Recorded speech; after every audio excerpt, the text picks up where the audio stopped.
Welcome to this explainer. Let's answer a massive business question. Where does all the money actually go?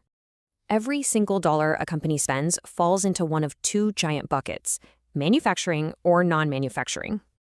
Let's start with the makers. Manufacturing basically breaks down into three essential factory elements. First up, direct materials.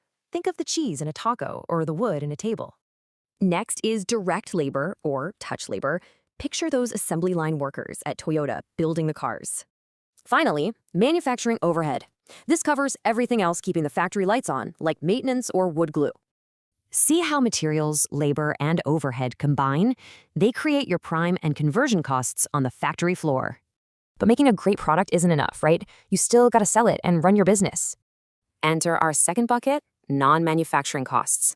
These are cleanly split into selling and administrative costs. Selling costs cover whatever it takes to reach customers, like flashy ad campaigns and sales commissions. Meanwhile, administrative costs handle the corporate side of things. Think executive salaries, accounting, and public relations. So the big takeaway? Non-manufacturing costs, often called SG&A, handle the business side, not the factory. Now for a fun financial twist, accountants actually treat these two cost buckets completely differently. Manufacturing costs are product costs. They're tied straight to inventory and aren't expensed until the item sells.